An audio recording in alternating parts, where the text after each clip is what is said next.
اگر کام کرنا ہے دسترخوان کو وسیع رکھیں، اپنے دسترخوان کو وسعت دیں۔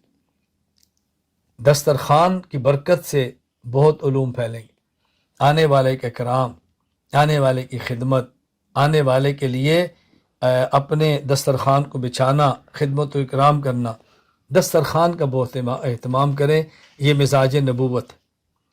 علماء کرام سے میں گزارش کروں گا، کام کرنا ہے تو پھر وقت کی پابندی کریں، وقت پہ بات شروع کریں، وقت پہ بات ختم کریں، جو وقت دیا اس وقت پر پہنچیں، تاخیر ہوگی تو اگلے کو اطلاع دیں۔ میں کہیں جاتا ہوں، کبھی آپ کا مجھ سے واسطہ پڑا تو آپ اس بات کو خود اپنی آنکھوں سے دیکھیں گے۔ اگر میں نے آپ کو یہ کہا کہ میں 7 بجے آپ کے پاس آ رہا ہوں اور رش یا ٹریفک کسی وجہ سے میں 5 منٹ بھی لیٹ ہوا تو آپ تک میرا میسج آئے گا کہ مجھے لوکیشن بتا رہی ہے کہ میں اتنے منٹ لیٹ ہوں۔ اب آپ پوچھیں گے اس کی کیا ضرورت ہے؟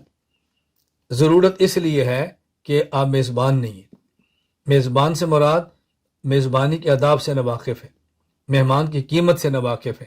جو انسان میزبانی کے آداب سے واقف ہو اور اس کے مہمان کی قیمت ہو تو جو وقت مہمان بتائے گا نا آنے کا، وہ اس کی تیاری کرے گا۔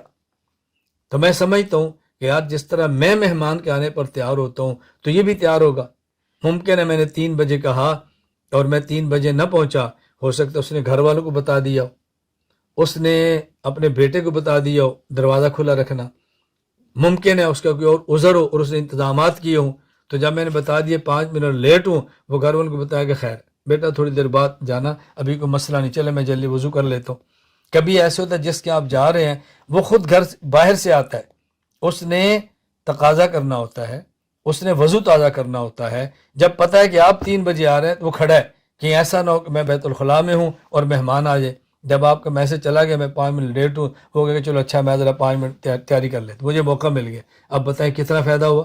یہ تو میں ایک فائدہ بتا رہا ہوں، وقت کی پابندی کریں۔